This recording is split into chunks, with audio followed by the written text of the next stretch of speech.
बड़ी खबर सामने आ रही है उत्तर प्रदेश से। आपको बता दें कि उत्तर प्रदेश के मुख्यमंत्री योगी आदित्यनाथ ने रोहिंग्याओं, अवैध घुसपैठियों और इसी के साथ ही अवैध लाउड स्पीकर्स को लेकर के सख्त निर्देश अधिकारियों को दिए हैं। सीधे तौर पर अवैध रोहिंग्याओं, घुसपैठियों को चिन्हित करने की बात यहां पर अधिकारियों की ओर से कही गई है। साथ ही आपको बता दें कि जो मुख्यमंत्री योगी आदित्यनाथ ने अवैध लाउड स्पीकर को लेकर के आदेश दिए हैं, इस आदेश का पालन करती हुई अधिकारी नजर आ रही है, प्रशासन नजर आ रही है। दरअसल आपको बता दें कि संभल में अवैध लाउड स्पीकर्स को हटाया गया है। आज जुमे की नमाज जो है वो संभल में बिना लाउड स्पीकर के हुई है। इसके अलावा जिस तरीके से अवैध घुसपैठियों और रोहिंग्याओं को लेकर के एक्शन की बात कही गई है, तो इसको लेकर के भी अधिकारी लगातार एक्शन मोड में है।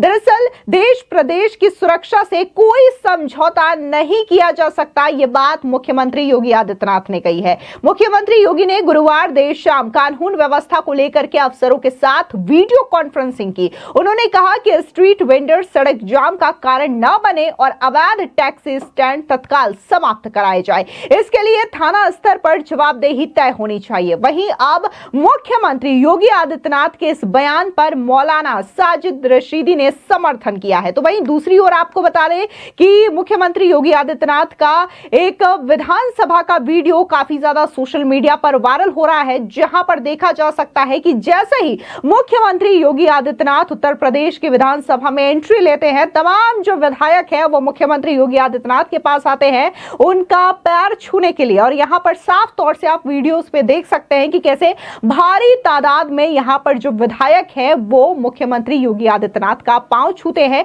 और यहां पर जो होड़ है, जो भीड़ है वो दिखाई देती है। यहां पर न सिर्फ सत्ता पक्ष बल्कि विपक्ष के भी ऐसे कई सारे विधायक होते हैं जो कि मुख्यमंत्री योगी आदित्यनाथ का पैर छूने के लिए आते हैं। आपको बता दें कि ये जो तस्वीर है वो पहली दफा नहीं आई है विधानसभा से। ऐसी कई चीजों पर देखने को मिला है जहां पर विधायक जो हैं वो खुद आते हैं और मुख्यमंत्री योगी आदित्यनाथ का पैर छूते हैं। क्योंकि आपको बता दें कि योगी आदित्यनाथ न सिर्फ उत्तर प्रदेश के मुख्यमंत्री हैं बल्कि वो गोरक्ष पीठ के पीठाधीश्वर हैं, एक संत हैं, जिसकी वजह से लोग उनका सम्मान करते हैं, उनका आशीर्वाद लेते हैं। लेकिन सबसे पहले बात अगर हम कानून व्यवस्था को लेकर के जो मुख्यमंत्री योगी आदित्यनाथ ने मीटिंग की है, अगर उसकी बात करें तो सीएम ने कहा है कि कई क्षेत्रों में धर्म स्थलों में अवैध लाउड स्पीकर बजाए जाने की शिकायतें मिल रही हैं, इस पर तत्काल कार्रवाई करें। धर्म स्थल परिसर से बाहर लाउड स्पीकर की आवाज नहीं आनी चाहिए। यदि ऐसा होता है तो नोटिस दें, ना मानने पर नियम अनुसार कार्रवाई भी करें।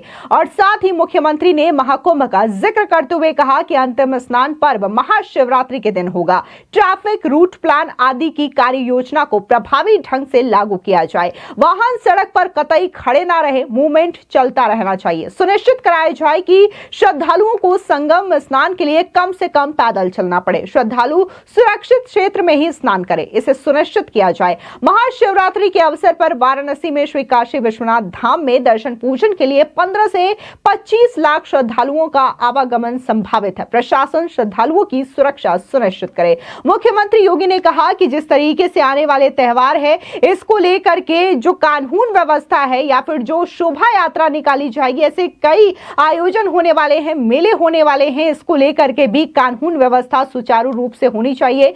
लेकिन जो अराजकता है उसे स्वीकार नहीं की जाएगी। संदिग्ध लोगों पर भी नजर बनाए रखे। आपको बता दें कि जैसे ही मुख्यमंत्री योगी आदित्यनाथ का ये जो सख्त हिदायत है अधिकारियों को मिला, उसके बाद से अधिकारी एक्शन मोड में है। और इसके अलावा संभल, जिसमें अभी पिछले दिनों ही देखने को मिला था कि किस तरीके से हिंसक तस्वीरें वहां से सामने आई थी, वहां पर दंगे हुए थे, तो इस चीजों को लेकर के खास तौर पे इस वक्त लोगों की निगाहें संभल पर टिकी हुई है। और संभल में जिन अवैध स्थलों पर जो लाउड स्पीकर लगा रखे थे अवैध तरीके से, उसको हटाने का काम किया जा रहा है। यानी कि जिस तरीके से एक और जहां मुख्यमंत्री ने यह निर्देश दिए, तो वहीं दूसरी ओर अधिकारी जो हैं इसका पालन करने के लिए ग्राउंड जीरो पर उतर आए हैं।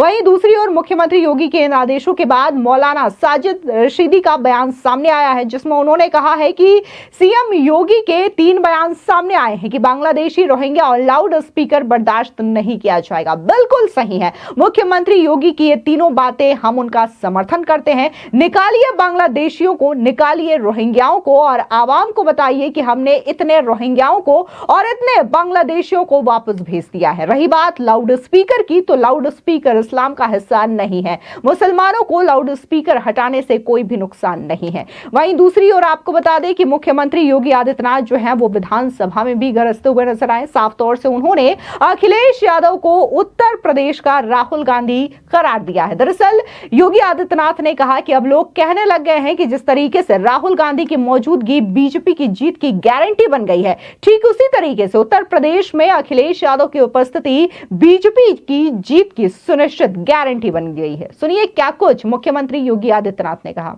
अगर श्री राहुल गांधी की उपस्थिति भाजपा की जीत की गारंटी है तो उत्तर प्रदेश में से अखिलेश यादव की उपस्थिति भाजपा की जीत की निश्चित गारंटी है।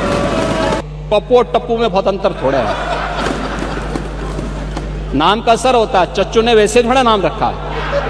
आप क्यों भारत को बदनाम कर रहे हैं? मुझे अफसोस होता है, आप भाजपा से लड़ते लड़ते भारत से लड़ने लगते हैं। मैं एक वक्तव्य आपका दिखा रहा हूं, आपके समाजवादी पार्टी के अध्यक्ष का वक्तव्य है और वो वक्तव्य है बहुत दुर्भाग्यपूर्ण वक्तव्य है। ये वक्तव्य है श्री अखिलेश यादव का।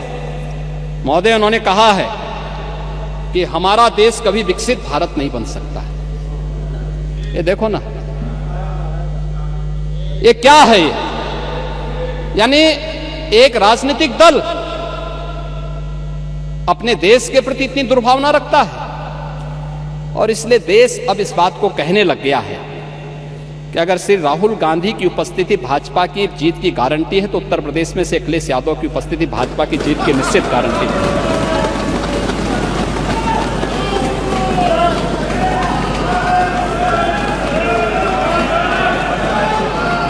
और ये गारंटी उपचुनाव ने दे दिया है। ये उपचुनाव दे चुका और ठीक ही बात है भाई, पप्पू और टप्पू में बहुत अंतर थोड़ा है। नाम का असर होता है, चच्चू ने वैसे थोड़ा नाम रखा है। तो ठीक है, चच्चू भी शांत हैं लेकिन समय आने पे अपना होश दिखाएंगे। महोदय, मैं विनम्रता से कहूंगा कि महाकुंभ पे राजनीति न करें, अपनी बात को रखें शालीनता के साथ, मर्यादा के साथ।